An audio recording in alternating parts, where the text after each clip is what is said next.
नेपाली सेवाको बिहानी पखबाट विनिता दाहालको नमस्कार। आज कार्यक्रममा पहाडी भूभागमा डोजर लगाउँदा बढिरहेका छन् विकासका नाममा विनाश। डोजरले काट्ने बाटो बनाउने हुँदा पहिला जति पानी पर्थ्यो त्यति पानीले पनि अहिले चाहिँ अलि धेरै नोक्सानी गर्न थालेको देखिन्छ। दार्चुलामा तरकारी उत्पादन भए पनि महामारीले बजारको अभाव। अलिअलि डिमान्ड अनुसार पुगाइरहेको छु, बाँकी उत्पादन चाहिँ त्यही बोटबिरुवामै कुदिरहेको छ। किसानलाई बिउ मल खोज्न भारतीय बजारमा जानुपर्ने बाध्यता र ओबामा केयरलाई दिइएको चुनौती अमेरिकी सर्वोच्च अदालतद्वारा अस्वीकृत। तर सबभन्दा पहिला आजका प्रमुख विश्व समाचार फडिन्द्र दाहालबाट सुन्नुहोस्। डेमोक्र्याटहरूले ओबामा केयर भनिने कानूनलाई पछिल्लो पटक दिइएको चुनौती अस्वीकृत गर्ने सर्वोच्च अदालतको निर्णयको स्वागत गरेका छन्।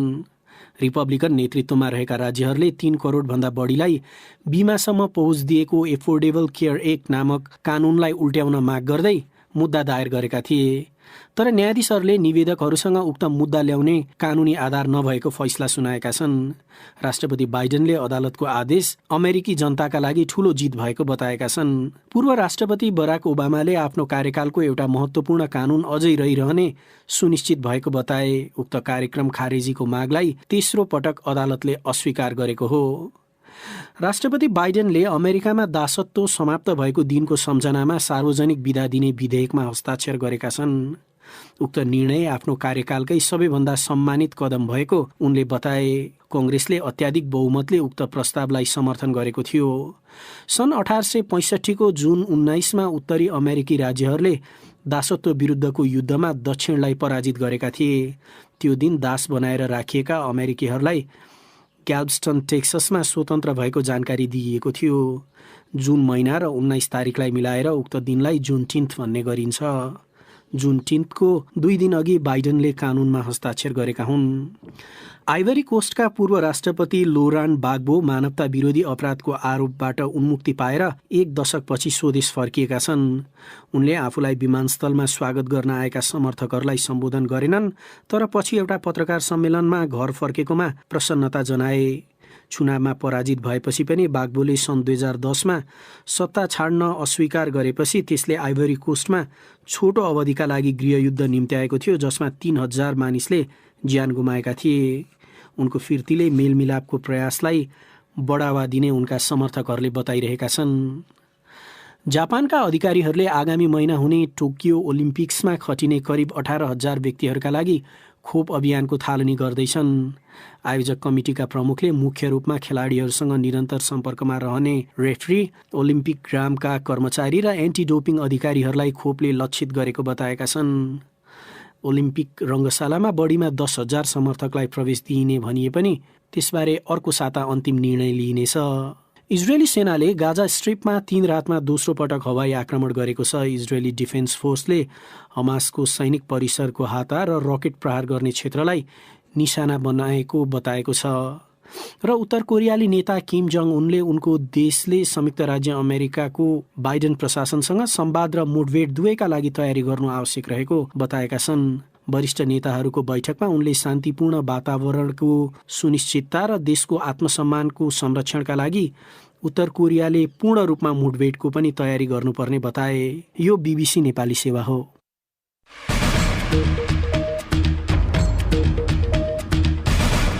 बिहानी पखमा तपाईलाई स्वागत छ।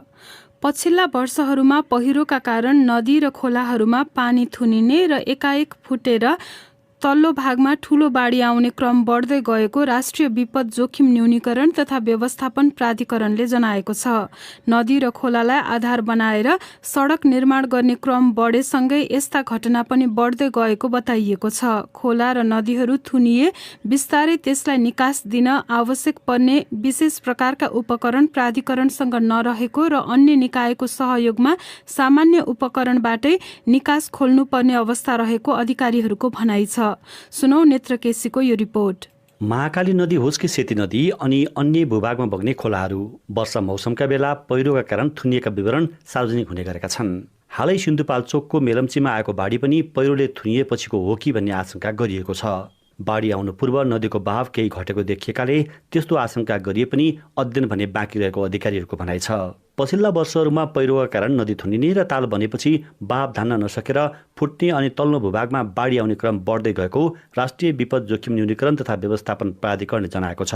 प्राधिकरणका प्राविधिक उपसचिव राजेन्द्र शर्मा, पश्चिमदेखि पूर्वसम्ममै हाम्रो समस्या त्यस्तो देखिएको छ र सन् 2013 सालमा पोखराको सेती नदीमा पनि त्यस्तै घटना घट्यो, त्यस्तै गरी जुरेमा पनि त्यस्तै घटना घट्यो र अहिले यो वर्ष अधिकांश ठाउँहरूमा त्यस्तो ब्लक हुने फुट्ने घटनाहरू घटिरहेको देखिन्छ। एकातिर प्राकृतिक रूपले नेपालका अधिकांश भूभागहरू कमजोर रहेको र त्यसमा पनि विकासका नाममा भइरहेका मानवीय क्रियाकलापले त्यस्ता घटना बढाउँदै गएको उनले बताए। भौतिक संरचनाहरू अलिकति इन्जिनियरिङ बेस नभएर डोजरले काट्ने बाटो बनाउने कुराहरू भएको हुँदा पहिला जति पानी पर्थ्यो त्यति पानीले पनि अहिले चाहिँ अलि धेरै नोक्सानी गर्न थालेको देखिन्छ। बाटो खोलाकै छेउबाट धेरै निर्माण भइरहेको छ र त्यो बाटोले गर्दा पहिरो जाने र पहिरो चाहिँ तल आएर खोलामा थुनिने पछिल्ला वर्षहरूमा अलिक बढी देखिएको छ। 2071 सालमा सिन्धुपाल्चोकको जुरेमा गएको पहिरोले सुनकोशी नदी थुनिएपछि त्यसलाई निकास दिन निकै धौधौ परेको थियो।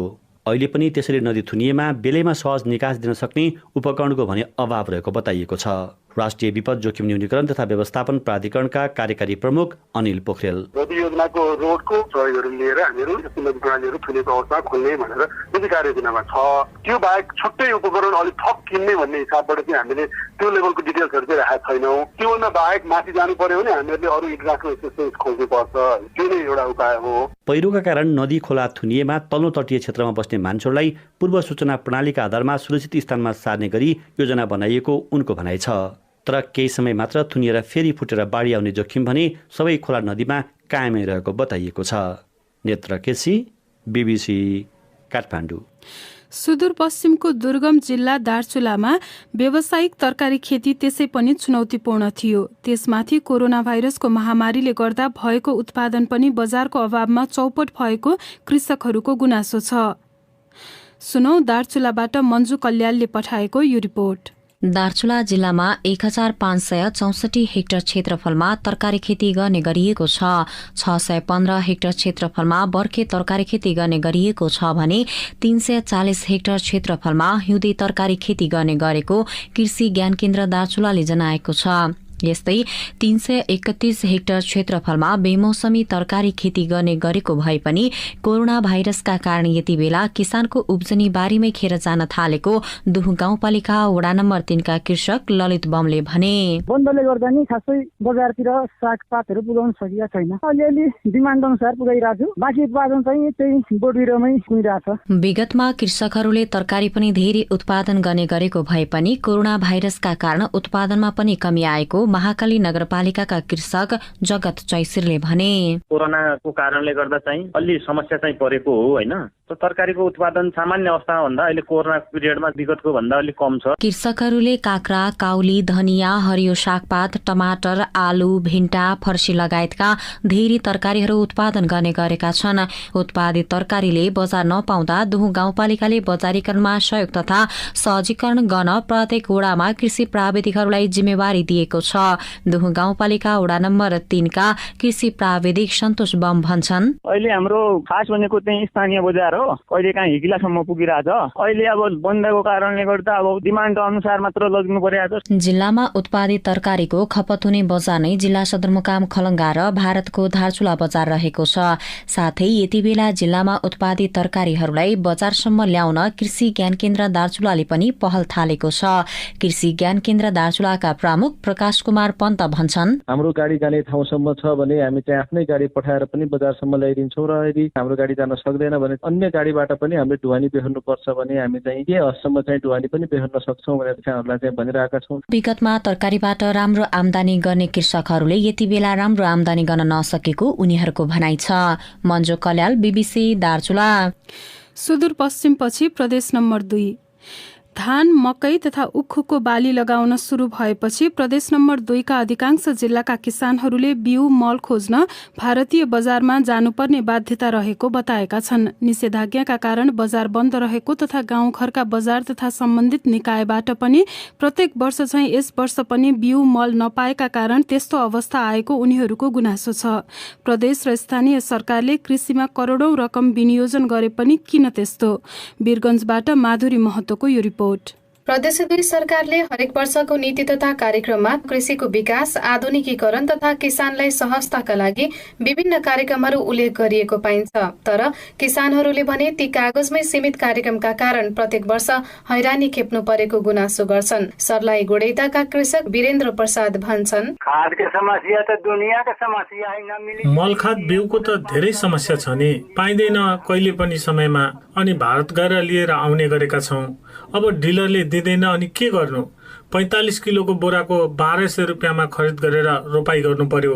सरकारले त कहिले पनि हाम्रो समस्या नै बुझेन। अर्का कृषक पर्सा पटेरवा सुगौलीका सुभाष चौधरी, अभाव हुन्छ खाद, बिउको पनि त्यस्तै छ, पाइरहेको छैन। जो चाहिन्छ त्यो दिँदैन, बरु हामीलाई नचाहिने खाद, यो खाद पनि लिनै पर्छ भनेर कर लगाउँछौँ। किसानले सरकारले तोकेको सहकारी तथा डिलर मार्फत आवश्यकता अनुसार मल नपाएपछि सीमा पारी तथा अन्यत्रबाट महँगो दरमा किन्न बाध्य हुनु परेको गुनासो वर्षै पछि गरिरहँदा प्रदेश 2 सरकारको भूमि व्यवस्था, कृषि तथा सहकारी मन्त्रालयकी सचिव सम्झना कुमारी काफले पाण्डेले भनिन्, बिउ विज्ञानका टार्गेट गरेर हामीले सबै जिल्ला र सबै ठाउँमा हुने गरेर कार्यक्रमहरू चाहिँ राख्ने प्रयास गरेको छ। मल बिउको व्यवस्थापन लगायतको कुराहरूमा सहजीकरण गर्ने वातावरण चाहिँ प्रयास भएको छ। बिस्तारै यो सहजीकरण र सबै समस्या समाधान हुँदै जान्छन्। प्रदेश 2 का 8वटै जिल्लामा किसानलाई आवश्यकता परेको बेला मल र बिउको समस्या हुँदै आए पनि किसानको समस्याका विषयमा स्थानीय, प्रदेश र संघ तीनै तहका सरकार भने मौन रहने गरेकोमा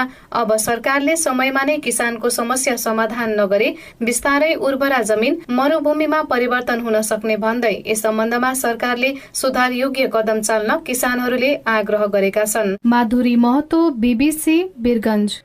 अब बिहानी पखमा देश बाहिरको एउटा खबर।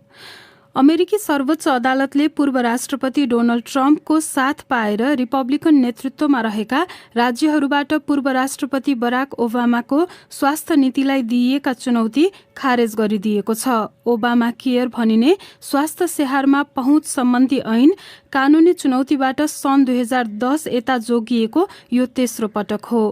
BBC विवरणमा आधारित रिपोर्ट सुनौ फणिन्द्र दाहालबाट। पुरातनवादीहरूप्रति अदालतको झुकाव रहे पनि 9 जना न्यायाधीशहरू मध्येमा पक्षमा 7 र विपक्षमा 2 जना उभिँदै राज्यहरूसँग कानूनी चुनौती दिने आधार नरहेको फैसला सुनाएका छन्। यो कानूनले कम आय भएका 10औं लाख अमेरिकीहरूलाई स्वास्थ्य बीमासम्म पहुँच उपलब्ध गराउँछ।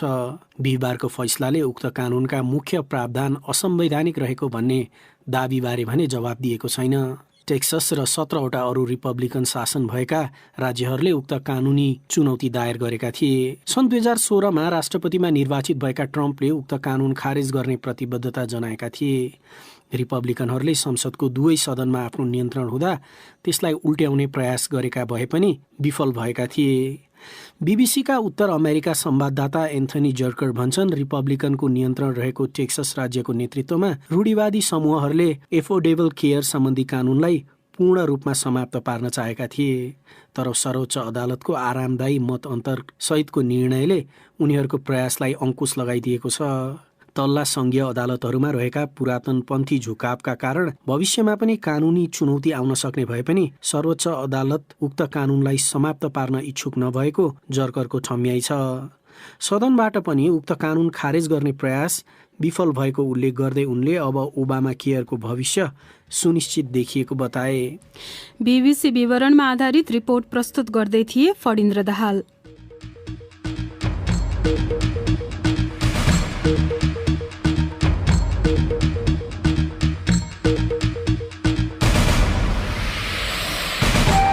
हवस् त, यसका साथै BBC नेपाली सेवाको बिहानी पख यही सकिन्छ।